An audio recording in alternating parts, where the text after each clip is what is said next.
तो जो वैश्वीकरण का टॉपिक है शानदार टॉपिक है। जितने भी फैक्ट है, जितने भी प्रश्न आए हुए हैं उन सभी का इसमें क्या कर दिया गया है, समावेश कर दिया गया है। इसके साथ ही वैश्वीकरण के जो प्रभाव है, पिछली बार एक प्रश्न आया था कि एक उसका रिपोर्ट का हवाला देकर पूछा गया था। शायद 2005 की कोई प्रवास की रिपोर्ट थी और उसको हवाला देकर पूछा गया था कि युवाओं के ऊपर वैश्वीकरण का क्या प्रभाव पड़ता है। तो हमने सारी चीजें यहाँ कवर की है। युवाओं के ऊपर क्या प्रभाव पड़ता है, महिलाओं के ऊपर क्या प्रभाव पड़ता है, अपने देश के ऊपर जो है ना वो वैश्वीकरण का क्या प्रभाव है, इन सभी चीजों को क्या किया गया है, कवर किया गया है। तो देखो शुरू करते हैं। पिछले सेकंड ग्रेड में जो प्रश्न आए हुए हैं वो भी इसी में है। इसके अलावा कुछ एक्स्ट्रा प्रश्न भी है जो सेकंड ग्रेड में नहीं आए हुए हैं, तो उन सभी का समावेश किया गया है। सबसे पहले हमारा जो 12 मई से नया बैच आरएस का स्टार्ट हुआ है, फाउंडेशन बैच जो है वो स्टार्ट किया गया है द्रोणाचार्य क्लासेज में। तो आपके जो भी छोटे भाई बहन है या अन्य कोई भी विद्यार्थी ग्रेजुएशन के साथ साथ आरएस फाउंडेशन का बैच अगर ज्वाइन करना चाहता है तो बैच जो है ना वो 12 मई से शुरू कर दिया गया है, सुबह 8 बजे से है। तो आकर वो अपना एनरोल करवा सकता है। इसके साथ ही 6 ग्रेड के लिए जो है ना ऑनलाइन और कौन सा ऑफलाइन जो है ना टेस्ट सीरीज का आयोजन भी हो रहा है, तो वो वाली टेस्ट सीरीज भी आप ज्वाइन कर सकते हो। रीत लेवल 2 के लिए शिक्षण विधियां और रीत लेवल 1 के लिए कौन सा है, शिक्षण विधियों की जो बुक है जो डायरेक्टर सर के द्वारा लिखी गई है, तो आपको एक बार जरूर पढ़ लेनी चाहिए, ठीक है ना। बाकी ये फर्स्ट ग्रेड के लिए है और रीत और आर्ट के लिए है। सबसे पहले कौन सा टॉपिक है, वैश्वीकरण या फिर क्या बोलेंगे गोमंडलीकरण। वैश्वीकरण या फिर कौन सा है, गोमंडलीकरण का जो है ना वो टॉपिक है, ठीक है ना।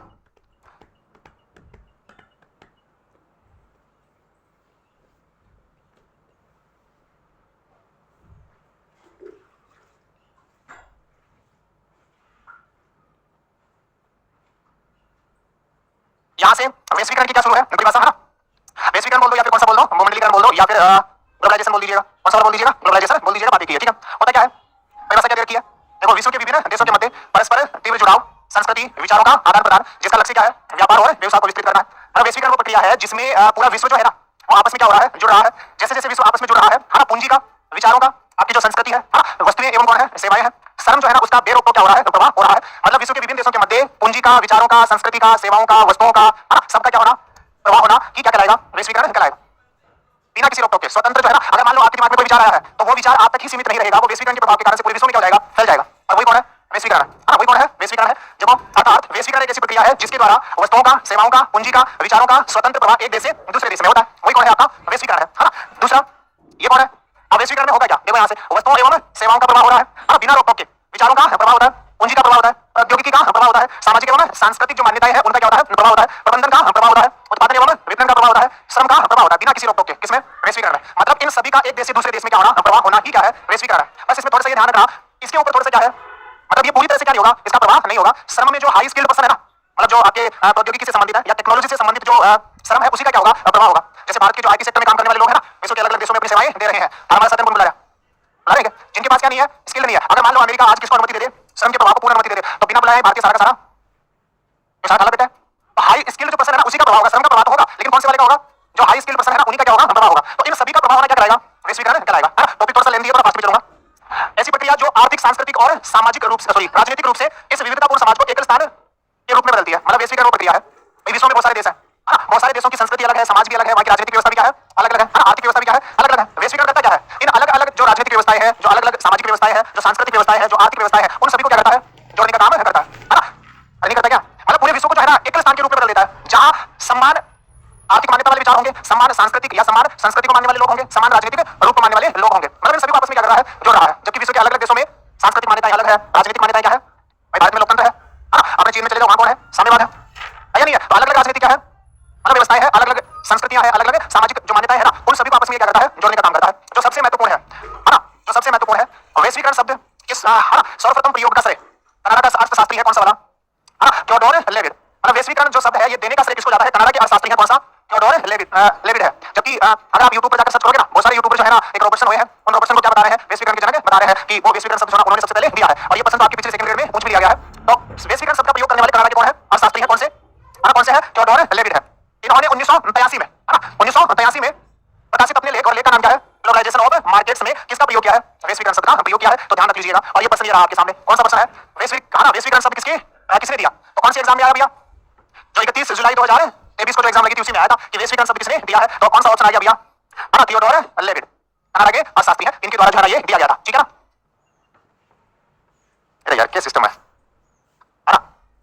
दूसरा, और ये तो देख लेना आराम से, कौन सा वाला, गोमंडलीकरण की परिभाषा है। और यहाँ से प्रश्न आएगा भी, पहला कौन सा, ये पहले वाला प्रश्न देख लो।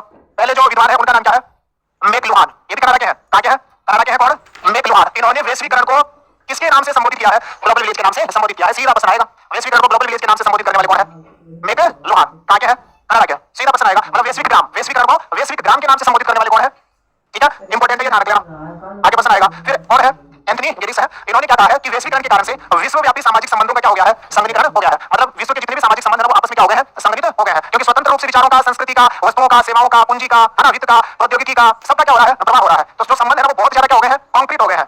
कॉन्क्रीट होने का मतलब है संगठित हो गए हैं, बहुत ज्यादा जटिल हो गए हैं, है ना। आरबी क्या कह रहा है, समय स्थान संपीड़न हो गया है, मतलब वैश्वीकरण के कारण से समय और स्थान का क्या हो गया है, संपीड़न हो गया है। इसका मतलब है कि समय और स्थान का कोई चक्कर ही नहीं रहा आजकल। इसका क्योंकि आप यहाँ बैठे बैठे जो है ना ऑस्ट्रेलिया के किसी भी कोने की जानकारी क्या कर सकते हो, प्राप्त कर सकते हो, या ऑस्ट्रेलिया के किसी कोने में जाना चाहो 10-12 घंटे में पहुंच जाओगे, एरोप्लेन में बैठो डायरेक्ट पहुंच जाओगे, है ना। तो समय और स्थान का तो क्या नहीं रहा, चक्कर ही नहीं रहा। ऐसा ही तो है, पहले नहीं देखते अपने गाँव में आज तो, है ना, 40 साल पहले उठा कर देखना अपना दादा परदादा की, बापू की तो कौन कैसे ना, बापू को तो ब्याह थोड़ी दूरी हो लो, अगर दादा को ब्याह देखोगे ना 10 किलोमीटर की दूरी में हो लो, और दादा को देख लियो, क्योंकि पहले जो दूरी थी ना वो मायने रखती थी, है ना। जाने में क्या लगता था, समय लगता था। आज चाहे अमेरिका से ब्याह कर लो, है ना, दुल्हन जो है वो 10 घंटे 12 घंटे में आके घर पर आ जाए। No way, you have all the shape. Oh my god, I'm obsessed. Girl, I know, right? Choosing one is too hard. 24,76,000 से अधिक अभ्यर्थी आवेदन कर चुके हैं। परीक्षा सितंबर में 53,749 पदों पर। अच्छा भैया, तो हार्वे के अनुसार क्या है, समय, मतलब इस लाइन को समझ लेना, हार्वे ये कहना चाह रहा है कि वैश्वीकरण के कारण से समय और स्थान का क्या हो गया है, संपीड़न हो गया है। मतलब समय और स्थान जो है वो बहुत ही करीब आ गए हैं, है ना। आप कुछ ही घंटों में विश्व के किसी भी कोने में जा सकते हो, और कुछ ही घंटों में जो है आप किसी कोने में घटित होने वाली जानकारी भी कर सकते हो, प्राप्त कर सकते हो। तो समय और स्थान का कोई चक्कर ही नहीं रहा किसके अनुसार। फिर कौन सा है, किनीची ओहम है, इन्होंने बताया है कि विश्व वैश्वीकरण के कारण से क्या हो गया है, बॉर्डरलेस हो गया। पहले तो क्या था, कोई वस्तु जो है ना दूसरे देश में जब आती थी तो बॉर्डर पर आकर रुक जाया करती थी, ऐसे आएगी, अनुमति लेकर आना पड़ता था पहले किसी दूसरे देश में, है ना। यहाँ क्या नहीं है, आप रोक ही नहीं सकते, आप जो है आपके विचारों को क्या नहीं कर सकते, किसी दूसरे देश में जाने से रोक ही नहीं सकते। वो एक घटना हुई थी ना अमेरिका में, एक अमेरिका में एस-वेद की हत्या कर दी वहां के पुलिस कर्मियों ने, है ना। वो वीडियो भी वायरल हुआ था, जो श्वेत था उसने एस-वेद की क्या कर दी, हत्या कर दी। पूरे विश्व में जो है ना वो आके वो, है ना, ब्लैक को लेकर, मतलब कालों को लेकर जो है ना आंदोलन चला रहा था, पूरे विश्व में क्या हो गया था, फैल गया था। एस-वेद को लेकर जो आंदोलन चला रहा, अपने यहाँ भी चला रहा, है ना, नहीं चला तो किसके कारण से हुआ, वो वैश्वीकरण के कारण से हुआ, है ना। जैसे गाड़ियों में लिखा जाता है ना, ट्रक के पीछे नहीं लिखा रहता, बुरी नजर वाले तेरा मुंह काला, वो उस वो गलत बात है, वो गलत बात है, क्योंकि वो रंग भेद को क्या कर रहा है, बढ़ावा दे रहा है। वास्तविकता तो यह है कि वो रंग भेद को क्या कर रहा है, बढ़ावा दे रहा है। तो ये विश्व क्या हो गया है, बॉर्डरलेस हो गया है ना। वित्त है, आपके विचार है, प्रौद्योगिकी है, वो बिना किसी रोक टोक के आपके देश में आएंगे। इसका मतलब ये हो गया है, पहले जो प्रदेश था ना, प्रदेश एक प्रादेशिक सीमा हुआ करती थी जिसकी, आजकल सीमाएं क्या हो गई है, कमजोर हो गई है ना। जो विश्व है ना वो प्रादेशिकरण की तुलना में विप्रादेशिकरण हो रहा है, मतलब विश्व का क्या हो गया है, विप्रादेशिकरण हो गया है। विप्रादेशिकरण का मतलब हो गया सीमाएं आजकल क्या हो गई है, कमजोर हो गई है, क्योंकि बिना रोक टोक के वैश्वीकरण के कारण से जो विचार है ना, जो धन है वो कहाँ आ रहा है, आपके देश में आ रहा है। तो पूरा का पूरा विश्व क्या हो गया है, बॉर्डरलेस हो गया है। विश्व जो है ना वो किधर बढ़ रहा है, विप्रादेशिकरण की ओर बढ़ रहा है। कौन, विश्व। ये किनका कहना है, फ्रीडमैन। देख लो, वैश्वीकरण के कारण से वर्ल्ड क्या हो गया है, फ्लैट हो गया है। पहले तो क्या थी, सीमाएं हुआ करती थी ना, अरे पहले तो सीमाएं थी, आजकल तो सीमाएं है ही कहाँ। तो इसने कह दिया कि वैश्वीकरण के कहाँ है सीमाएं, भारत में सीमाएं कहाँ है, बताओ। क्या आप, सुनो तो सही, क्या आप भारत में निवेश आने से रोक सकते हो, क्या भारत में प्रौद्योगिकी नहीं आएगी, क्या भारत में जो है ना विचारों का प्रभाव नहीं होगा, विश्व के किसी भी कोने में घटित होने वाली जो घटना है क्या उसका प्रभाव भारत पर नहीं आएगा। अगर भारत की सीमाएं तो है, लेकिन सीमाएं क्या हो गई है, कमजोर हो गई है ना। तो वर्ल्ड पूरा पूरा क्या हो गया है, फ्लैट। अब ये फिर से महत्वपूर्ण आ गया, अभी कौन सा वाला, है ना, कौन सा है, रोनाल्ड रॉबर्टसन। इन्होंने ग्लोबलाइजेशन के स्थान पर कौन सा नाम यूज में लिया है, ग्लोबलाइजेशन। ग्लोबलाइजेशन के स्थान पर कौन सा नाम, ग्लोबलाइजेशन महत्वपूर्ण है। ग्लोबलाइजेशन का मतलब होता है जैसे जो लोकल चीजें होती है ना, लोकल चीजें वो वैश्विक हो गई है, मतलब लोकल जो चीजें है ना वो ग्लोबल हो गई है। तो लोकल चीजें हैं उनका क्या हो जाना, ग्लोबल हो जाना, उसके लिए कौन सा शब्द है, ग्लोबलाइजेशन। अरे जैसे अपने राजस्थान में मांड गाय की नहीं है क्या, है ना, जो जैसलमेर की जो करती है ना मांगनी यार, और कौन सी जातियां हैं, लंगार, उनके द्वारा गाई जाने वाली जो मांड गाय की है ना, वो है तो लोकल, लेकिन वो क्या हो गई है, ग्लोबल हो गई है। तो लोकल लेकिन क्या हो गई है, तो इन्होंने वैश्वीकरण के स्थान पर, मतलब ग्लोबलाइजेशन के स्थान पर कौन सा शब्द काम लिया है, ग्लोबलाइजेशन शब्द काम लिया है, इंपॉर्टेंट है कि इन्होंने। और फिर अगला भी महत्वपूर्ण है क्योंकि इसके ऊपर प्रश्न पूछ लिया गया है, कौन है, जॉर्ज रिटजर है। इन्होंने वैश्वीकरण के लिए कौन से शब्द काम लिया है, मैकडोनाल्डाइजेशन। कौन सा शब्द काम लिया है, मैकडोनाल्डाइजेशन या मैकडोनाल्डीकरण, कौन सा बोल सकते हो, मैकडोनाल्डीकरण भी बोल सकते हो। तो वैश्वीकरण के स्थान पर मैकडोनाल्डाइजेशन शब्द किसने काम लिया है, जॉर्ज रिटजर ने। और ये प्रश्न भी महत्वपूर्ण है क्योंकि ये भी पूछ लिया गया है ना, कौन है, जोसेफ स्टिग्लिट्ज है, मतलब ये क्या है, कौन से है, स्टिग्लिट्ज, जोसेफ स्टिग्लिट्ज है। इन्होंने वैश्वीकरण को किसके साथ जो है संबंध किया है, मतलब वैश्वीकरण को अमेरिकन के रूप में परिभाषित करने वाले कौन है, जोसेफ स्टिग्लिट्ज है ना। बड़ा ही महत्वपूर्ण है, ध्यान रखना। एक तो कौन सा वाला, मैकलोहान, ग्लोबल विलेज के रूप में परिभाषित किया है ना। फिर कौन सा, रोनाल्ड रॉबर्टसन, ग्लोबलाइजेशन वैश्वीकरण को ग्लोबलाइजेशन के रूप में परिभाषित किया है। जॉर्ज रिटजर, इन्होंने वैश्वीकरण को मैकडोनाल्डाइजेशन के रूप में या मैकडोनाल्डीकरण के रूप में परिभाषित किया है। और जोसेफ स्टिग्लिट्ज ने इसको किसके साथ संबंध किया है, आप ध्यान रखना। अब प्रश्न देख लो कौन कौन से आया है ना, मतलब थोड़ा सा यहाँ पर लेता हूँ एक बार के लिए, क्या आया है,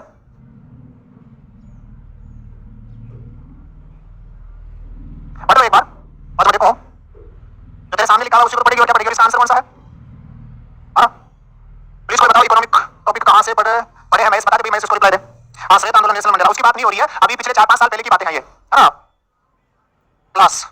चलो ठीक है, आगे चलते हैं। अभी आते आते अभी पहला प्रश्न देखो, प्रश्न क्या है, भूमंडलीकरण के संदर्भ में कौन सा शब्द आया भैया, मैकडोनाल्डाइजेशन आया ना। तो इस शब्दावली को निम्नलिखित में से किसने गढ़ा है, कब आया है, 2022 में। तो किसने गढ़ा है, नाम आया था, कौन सा, जॉर्ज रिटजर आया था। अभी देख लो कौन सा वाला, जॉर्ज रिटजर। वैश्वीकरण के लिए कौन सा शब्द, मैकडोनाल्डाइजेशन, कंफर्म है ना। चलो आगे चलो। निम्नांकित में से वैश्वीकरण को अमेरिकीकरण से संबंधित किया 2022 किसने किया है? हाँ, जोसेफ स्टिग्लिट्ज ने किया है। जोसेफ स्टिग्लिट्ज ने किया है। देख लो चाहे पीछे आराम से, कौन सा वाला? जोसेफ स्टिग्लिट्ज। वैश्वीकरण को किसके साथ? अमेरिकन के साथ जोड़ा है। कंफर्म है? अगला प्रश्न भी देख लो। ये कहीं आया हुआ प्रश्न नहीं है, सेकंड ग्रेड में आया हुआ प्रश्न नहीं है, मैंने बना दिया, आ जाएगा। कौन सा? वैश्वीकरण को ग्लोबल विलेज के रूप में परिभाषित करने वाले कौन है? हाँ, कौन से वाले हैं? मैक्लुहान। वैश्वीकरण को किसके रूप में? ग्लोबल विलेज के रूप में परिभाषित करने वाले कौन है? मैक्लुहान है। कंफर्म है? अगला प्रश्न, ये भी आया हुआ नहीं है, मैंने बना दिया। हाँ ना, ग्लोबलाइज, ये थोड़ी स्पेलिंग में सही है ना? ये स्पेलिंग में थोड़ी सी क्या है, गड़बड़ है। हाँ, ग्लोबलाइजेशन ये लिखा है मैंने, ऐसा ही है। हाँ, जेड शब्द रह गया, अब सही है ना? तो ग्लोबलाइजेशन को किसके रूप में? ग्लोबलाइजेशन के रूप में। थोड़ा सा इसको सी कर लेना। प्रयुक्त करने वाले कौन है? Ronald Robertson. दोनों ही प्रश्न महत्वपूर्ण है, सेकंड ग्रेड में तो नहीं आए हुए, लेकिन आ जाएंगे। हाँ, तो ध्यान रख लेना ग्लोबलाइजेशन को ग्लोबलाइजेशन के रूप में। ठीक है, आगे चलो। वैश्वीकरण के उद्देश्य क्या है? वही उद्देश्य है जो इसके अभी हमने देखा ना कि वैश्वीकरण में होता क्या है, तो वही चीजें वापस से रिपीट होंगी, बस केवल पढ़ लेना। विश्व के सभी देशों में अंतरराष्ट्रीय व्यापार को बढ़ाने के लिए व्यापार प्रतिबंधों को कम करना, और मेन उद्देश्य व्यापार बढ़ाना है, और उसके लिए जो कुछ करना पड़ेगा वो किया जाएगा। किसके तहत? वैश्वीकरण के तहत। जो व्यापार प्रतिबंध है उनको क्या करना? हटाना या उनमें शिथिलता देना। विभिन्न देशों के मध्य वही कौन है? श्रम है, पूंजी है, तकनीक है, कच्चे माल का बेरोक प्रवाह, विप्रादेशिकरण हो रहा है, सीमाएं क्या हो रही है? कमजोर हो रही है। हाँ, क्योंकि बिना रोक के इनका प्रभाव होगा, जबकि सामान्यतः जैसे बॉर्डर पर आते थे तो इनको रुकना पड़ता था, अनुमति लेकर आना पड़ता था देश में, लेकिन आजकल भी प्रादेशिकरण हो रहा है, देशों की सीमाएं क्या हो रही है? कमजोर हो रही है। किसके कारण से? सूचना प्रौद्योगिकी के अति आधुनिक एवं परंपरागत संसाधनों का उपयोग करते हुए सूचनाओं, आंकड़ों, ज्ञान और विचारों का स्वतंत्र प्रवाह करते हुए विश्व को एक वैश्विक ग्राम के रूप में स्थापित करना। मतलब किनका प्रभाव हो रहा है? सूचनाओं का, आंकड़ों का, ज्ञान का, विचारधाराओं का स्वतंत्र प्रभाव होता है, और पूरा विश्व जो है वो किसके रूप में कन्वर्ट हो रहा है? एक छोटे से गांव के रूप में कन्वर्ट हो रहा है। पहले तो गांव में मान लो कोई घटना हो जाती थी ना, तो पूरे गांव में फैलने में टाइम लगता था, नहीं लगता था कि फलाना की चोरी भाग गई। और आज भी साहब हमारा सबके पास क्या है? मोबाइल है। अपने गांव की नहीं, पड़ोस वाले सारे गांव की एग्जांपल दी, बराबर है ना? छोड़ थोड़ी बात है, छोड़ बात है। चलो ठीक है, मान ली, बात मान ली। अगला, वैश्वीकरण अंतरराष्ट्रीयकरण के उच्चतर सोपान की ओर लेकर जाता है। मतलब उच्चतम जो अंतरराष्ट्रीयकरण है ना, वही कौन है? वैश्वीकरण। अंतरराष्ट्रीयकरण आर्थिक प्रगति को बढ़ावा देता है। इससे भौतिक मूल्यों के आदान प्रदान द्वारा विभिन्न देशों के जन समूहों के बीच संबंध क्या होता है? मजबूत होता है। मतलब अलग अलग संस्कृतियां जो है वो एक दूसरे को क्या करती हैं? जानती हैं, पहचानती हैं, उनके मध्य जो है वो संबंध मजबूत होता है। भारत के संदर्भ में वैश्वीकरण का संबंध जो है किसी भी है, हाँ, वसुदेव कुटुंबकम से भी है, तो अपन पहले से मानते आ रहे हैं किसको? वैश्वीकरण को, है ना? अगला, वैश्वीकरण के लाभ क्या है? तो पूंजी, वस्तुओं, सेवाओं, तकनीकी, श्रम, प्रबंधन आदि का विश्व स्तर पर क्या होता है? स्वतंत्र। छोटे उद्योगों में विकास होगा, इस कारण से बहुराष्ट्रीय कंपनियों में क्या होता है? विकास होता है। देशों के मध्य व्यापार है, परिवहन है, और संचार संबंधों का क्या होता है? विस्तार होता है। किसके कारण से? वैश्वीकरण के कारण से। किसके कारण से? वैश्वीकरण के कारण से। विकसित राष्ट्रों के अनुसार, ये एक थोड़ी सी अलग विशेषता है, विकसित राष्ट्रों के अनुसार वैश्वीकरण से तृतीय विश्व के देशों में, तीसरे विश्व के जो देश है उनकी बात है, तीसरे विश्व के देश का मतलब हो गया जो आपके द्वितीय विश्व के बाद जो स्वतंत्र देश है वो कौन से देश है? जिसमें अपन भी आता है।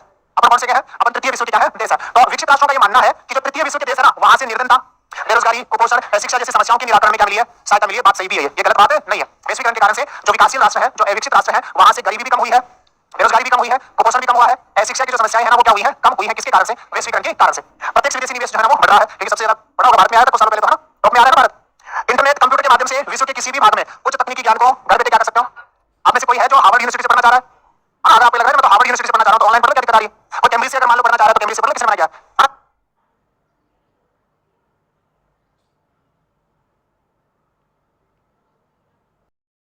दुनिया के सबसे अमीर आदमी की बीवी शनाया देखती है कि उनके घर का एक नौकर उनकी डस्टबिन से खाना। कैम्ब्रिज में एक प्रोफेसर है, मेरियम कौन सी, जो आपको अच्छी लगती है उसने यहाँ से बोलो, मना किसने किया है? घर बैठे कर सकते हो। वो किसके कारण से है? वैश्वीकरण के कारण से है। वैश्वीकरण के कुछ नकारात्मक प्रभाव भी है, वो तो सकारात्मक है, इसके कुछ क्या है? नकारात्मक प्रभाव भी है। अल्प विकसित देशों की अर्थव्यवस्था, क्योंकि जो विकासशील राष्ट्र है ना वो अल्प विकसित राष्ट्रों के संसाधनों के ऊपर क्या कर लेंगे? कब्जा कर लेंगे, है ना? वहां के पूरी के पूरे जो संसाधन है वो सारे के सारे किनके द्वारा नियंत्रित होंगे? विकासशील राष्ट्रों के द्वारा नियंत्रित होंगे। तो अर्थव्यवस्था नष्ट हो रही है, इसके प्रमाण आप अपने आसपास देख सकते हो। विश्व में घटित होने वाले जो, है ना, जैसे पाकिस्तान के साथ क्या हो रहा है, श्रीलंका के साथ पिछले दिनों क्या हुआ था, चीन क्या कर रहा है अफ्रीकन देशों के साथ, जो अफ्रीका के बिल्कुल गरीब देश है ना उनके साथ चीन क्या कर रहा है, वो देख लो क्या कर रहा है। तो कौन अल्प विकसित देशों की अर्थव्यवस्था क्या होंगी? वैश्वीकरण को किसके रूप में परिभाषित किया जाता है? भाई एक तो उपनिवेश अपन बने थे अंग्रेजों के, ईस्ट इंडिया कंपनी आई अपने को चूज कर चली गई, सब कुछ अपने यहाँ से लेकर चली गई, नहीं चली गई, उसका विरोध सबने किया और हमने अंग्रेजों को यहाँ से क्या कर दिया। अब तो जो विकासशील जो विकसित जो राष्ट्र है ना वो क्या कर रहे हैं? वैश्वीकरण के नाम पर एक नया क्या लेकर आ गए? वो पहले वाला उपनिवेशवाद है, उसमें भी गरीब राष्ट्रों को जो है ना वो क्या किया जाता था? उसका शोषण किया जाता था। अब कहकर क्या किया जा रहा है? शोषण किया जा रहा है ना? बहुराष्ट्रीय कंपनियां अल्प विकसित और विकासशील राष्ट्रों को गुलाम बना रही है ना, जिससे राष्ट्रों के स्वदेशी उद्योग क्या हो रहे हैं? नष्ट हो रहे हैं। बहुराष्ट्रीय कंपनियां अल्प विकसित राष्ट्रों के कच्चे माल, है ना, प्राकृतिक जो संसाधन है उनका बेरहमी से क्या कर रही है? अभी डोनाल्ड ट्रंप ने क्या किया है? यूक्रेन और रूस के मध्य जो है वो सीज फायर करवाने के चक्कर में जो यूक्रेन की क्या थे, है ना, वो जो दुर्लभ संसाधन थे, बहुत ही रेयर संसाधन जो काम मौजूद थे यूक्रेन के ऊपर, तो यूक्रेन ने जो है ना वो किसको दे दिए? अमेरिका को दे दी। शोषण ही है, बेरहमी से क्या किया गया है? शोषण किया गया है और हो भी रहा है। आर्थिक विषमताएं इससे बढ़ रही है, गरीबी, कुपोषण, अशिक्षा, बेरोजगारी की दूर करने की मतलब ये क्या रहा है? असक्षम रहा है। और वैश्वीकरण देशों के आंतरिक मामलों में, ये अभी आपने लेटेस्ट उदाहरण देखा भी होगा वैश्वीकरण का, देश के आंतरिक मामलों में विकसित राष्ट्रों की क्या बढ़ रही है? दखल बढ़ रही है। मतलब देशों की संप्रभुता क्या हो रही है, कमजोर हो रही है। देशों की क्या हो रही है, संप्रभुता कमजोर हो रही है। देखा होगा डोनाल्ड ट्रंप ने वहां से बोला मैंने सीज़फायर करवा दिया, तो होता कौन है सीज़फायर करवाने वाला? भारत क्या है, संप्रभु राष्ट्र है, लेकिन वैश्वीकरण के कारण से जो संप्रभुता है वो क्या हो रही है, कमजोर हो रही है। हाँ, और विकसित राष्ट्र जो है ना वो विकासशील राष्ट्रों के आंतरिक मामलों में क्या कर रहे हैं, हस्तक्षेप कर रहे हैं। मतलब राज्य की संप्रभुता क्या हो रही है, कमजोर हो रही है। आर्थिक विषमता बढ़ रही है, धनी और ज्यादा क्या होता जा रहा है, धनी होता जा रहा है। संपूर्ण विश्व जो है किस ओर बढ़ रहा है भाई, अलग अलग है ना, अलग अलग समाज है, अलग अलग राजनीतिक विचारधाराएं हैं, अलग अलग सांस्कृतिक मान्यताएं हैं, लेकिन पूरा विश्व क्या हो रहा है, अपने यहाँ नहीं हो रहा है क्या? पाश्चात्य संस्कृति का अपन क्या कर रहे हैं, अनुकरण नहीं कर रहे। पाश्चात्य संस्कृति का कर रहे हैं कि नहीं कर रहे हैं? तो वो पाश्चात्य संस्कृति अपने खुद की संस्कृति को नष्ट करके उनकी मान्यताओं को मानकर किसको बना रहे हैं? देखा होगा यहाँ भी एक कोचर निकलने मिलेगा, अभी भी एक कोचर निकलने मिलेगा, समझ होगा मिलेगा। वो किसका प्रभाव है, किसका प्रभाव है? पाश्चात्य संस्कृति का तो प्रभाव है ना। आईएमएफ की जो नीतियां है ना वो बहुत से देशों के लिए क्या हो रही है, घातक साबित हो रही है ना। विभिन्न देशों में बेरोजगारी, महंगाई, भ्रष्टाचार आदि बढ़ रहा है ना। बचत और कल्याणकारी योजनाओं में क्या की जा रही है, कटौती की जा रही है, और कौन सी समस्याएं भी उत्पन्न हो रही है, पर्यावरणीय समस्याएं भी उत्पन्न हो रही है। आप देखिए प्रश्न देखो, ये जितना भी पढ़ा है ना उसी से रिलेटेड है, और ये प्रश्न आया हुआ है सेकंड ग्रेड के एग्जाम में। देख लो कब क्या है, निम्नलिखित में से कौन सी वैश्वीकरण की विशेषताएं है, ये बताओ कौन सी वैश्वीकरण की विशेषताएं है, इसका आंसर दो। देखिए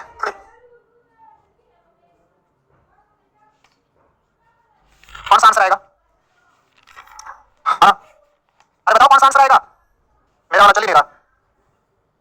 चलो देखो कौन सी वैश्वीकरण, विप्रादेशीकरण हो रहा है कि नहीं हो रहा, देशों की सीमाएं कमजोर हो रही कि नहीं हो रही है ना, बिना रोक-टोक के प्रभाव होता है इसमें, तो देशों की सीमाएं क्या हो रही है, कमजोर हो रही है, मतलब विप्रादेशीकरण हो रहा है। उपभोक्तावाद क्या हो रहा है, बढ़ रहा है, एक रूपता आ रही है ना, एकल स्थान के रूप में पूरे विश्व को जो है ना किसके रूप में, एकल स्थान के रूप में बदलने का प्रयास किया जा रहा है, किसके द्वारा, और तीनों ही क्या है, सही है। विप्रादेशीकरण भी हो रहा है, उपभोक्तावाद भी बढ़ रहा है, और एक रूपता भी आ रही है, ठीक है ना। अगला देखो वैश्वीकरण के, ये कहीं प्रश्न आया हुआ नहीं है, बस आप लोगों ने जो पढ़ा है ना उसी के अनुसार करना है। वैश्वीकरण के संदर्भ में निम्नलिखित कथनों पर विचार कीजिए और किसका चयन कीजिए, सत्य कथन। वैश्वीकरण सिर्फ एक आर्थिक परिघटना है, क्या ये कथन सही है? क्योंकि ये तो सामाजिक भी है, ये तो राजनीतिक भी है, ये तो वैचारिक भी है, सभी है ना। तो सिर्फ क्या नहीं है, आर्थिक परिघटना नहीं है ना। वैश्वीकरण एक बहुआयामी, बिल्कुल बहुआयामी है, क्योंकि सामाजिक, सांस्कृतिक भी है, आर्थिक भी है, और राजनीतिक और वैचारिक भी है, कैसी भी है, वैचारिक भी है। तो 2 नंबर वाला जो है वो क्या है, सही है। देशों एवं समाजों पर वैश्वीकरण का प्रभाव विषम रहा, मतलब अलग अलग देशों पर, अलग अलग समाजों पर वैश्वीकरण का प्रभाव जो है वो अलग अलग रहा या एक समान रहा, अलग अलग रहा है, तो ये भी क्या है, सही है ना। देशों एवं समाजों पर वैश्वीकरण का प्रभाव सम रहा, क्या पूरे विश्व के देशों पर वैश्वीकरण का प्रभाव एक समान है क्या? नहीं है। 2 नंबर वाला क्या है, गलत है। तो कौन कौन से सही हुए, ब और कौन सा सही जो है वहां पे क्या है, सही है। कंफर्म है। अगला देखो वैश्वीकरण के संदर्भ में निम्नलिखित कथनों पर विचार कीजिए एवं सत्य कथनों का चयन कीजिए। अगला देखो वैश्वीकरण का संबंध विश्वव्यापी पारस्परिक जुड़ाव से है, यही तो है, शुरू में ये तो लिखा था ना कि विश्व के अलग अलग देश जो है ना वो तीव्र गति से क्या हो रहे हैं, जुड़ रहे हैं, उनके मध्य तीव्रता से क्या हो रहा है, जुड़ाव हो रहा है। तो पहला कथन क्या है, सही है। दूसरा वैश्वीकरण विश्व को एकीकृत विश्व समुदाय में बदलने की कल्पना है, एकीकृत विश्व समुदाय नहीं, ये तो गलत है, वो तो वैश्विक गांव में है ना। विश्व समुदाय एकीकृत विश्व समुदाय में तो वैश्विक ग्राम में है, जिसमें बहुत सारे क्या होंगे, समुदाय होंगे, एक ही समुदाय थोड़ा होगा, है ना। तो 2 नंबर वाला क्या है, गलत है।